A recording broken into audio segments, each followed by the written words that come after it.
Everybody, Coach John Kentera is stopping by for a chat. He's obviously, you can hear him on the radio at 97.3 The Fan. Coach, you're ending your 2-month hiatus from us. Welcome back to the airwaves. Let's start on a somber note. It's been a rough year for the Padres. They had to say goodbye to Dick Enberg, Peaches, KT, and now Mr. Don Wilkie. Could you explain to folks at home about a front office legend who leaves us at the age of 75, I believe? Well, Don Wilkie, a great baseball man. Been in baseball for over 50 years, Paul. And Don had been real ill for a long period of time. I know he'd been going under dialysis for several months. I saw him just prior to spring training, and he was telling me it was real tough. And I was real sorry to hear that this morning when it came down. But, you know, he was A.J. Preller's right-hand man. I think A.J., that was the first person he hired when he took the job with the Padres. He worked with him in Texas and been pretty much a father figure to A.J. Preller in his baseball life. So this man's going to be missed. Not only is he going to be missed by the Padres front office, but by the fans. He really became a fan favorite around Petco Park. Always had time to talk to the fans. A good evaluator of talent in any sport, especially in baseball where so much money is being thrown about. That person's worth his weight in gold, is he not? Oh, there's no question about it. I mean, you look at what A.J. and Don were able to do over there with the staff in Texas. I mean, they had a good run. They got to some World Series. Look at all the talent they brought to this organization, you know, especially on the pitching level. There's so many great arms in the minor leagues right now, and Don Wilkie, I'm sure, had to sign off on a lot of those. Great story yesterday. Levi Smith, 5-year-old youngster, Make-A-Wish youngster who has a congenital heart defect. Was signed by the Padres for some bubble gum and other assorted sweets. Maddie Sinclair, if you haven't seen her story at KUSI.com, I highly recommend that you do. Great story. Talk a little bit about what it was like to meet Levi and see that it's what sports is all about, that enthusiasm, right? Well, Maddie and Joaquin were down there working hard yesterday. It was awesome. I was doing the pre- and post-game show, so I got there, you know, real early, and all of a sudden, you know, I'm seeing this little 5-year-old boy run around the bases like he hit a walk-off home run, and all of a sudden, all the players start running to home plate.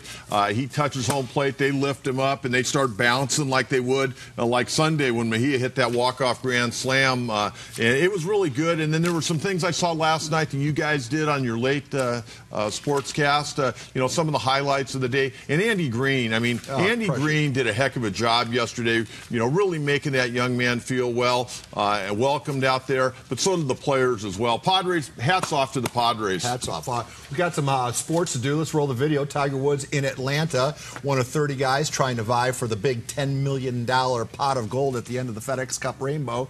Eagles 18 shares the first round lead with Ricky Fowler at -5. He had this to say after the round.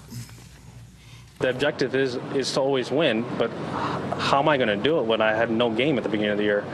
And somehow I got to find a way to piece it together and give myself a chance, and with what little game I had.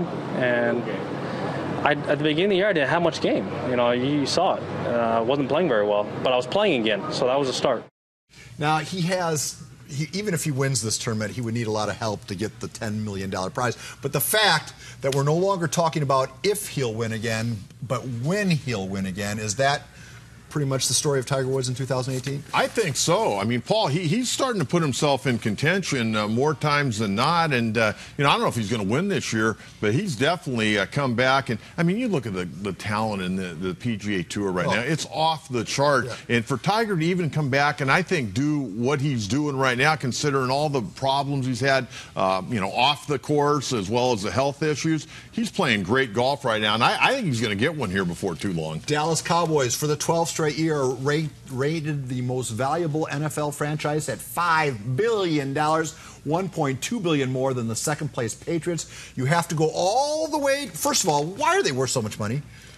I can't answer that, Paul. I really don't know. It's not like they're piling up. Well, I can tell you this. I don't see too many owners looking to sell teams, though. Yeah, that's for sure. But to continue that, you have to go down the list to 22 to find the Chargers.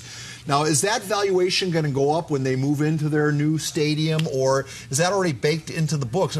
I mean, they're a rental. They're renting. I mean, right.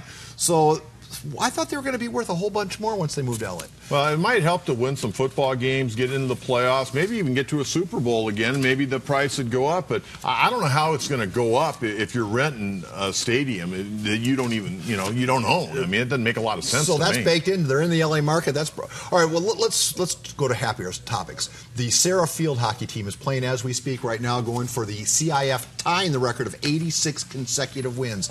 How impressive a streak is that? Well, it's an incredible streak, first of all, and they're going to tie their own streak, right? Yeah, and then they're going to break the record on Saturday if in potentially. Well, I'll tell you, when I was the general manager of soccer, we won 48 in a row, which to this day in major or minor professional sports in the United States, soccer's hold the all-time record. I was a general manager, and I can tell you, 48 in a row, I mean, I don't care who you're playing. You can play the Sisters of the Poor. There's pressure on you when you go out there and play every night. And what Coach Berger has done in all the years that she's coached, absolutely unbelievable. Now, they win tonight.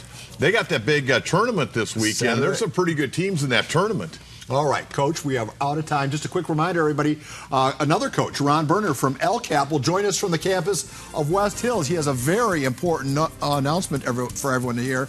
So make sure you're dialed in just an hour's time as we talk with Ron Berner about the Tony Berner Memorial Cup. It's all coming up in just an hour. Right now, the KUSI News at 5 p.m. has concluded. The KUSI News at 6 p.m. is about to begin.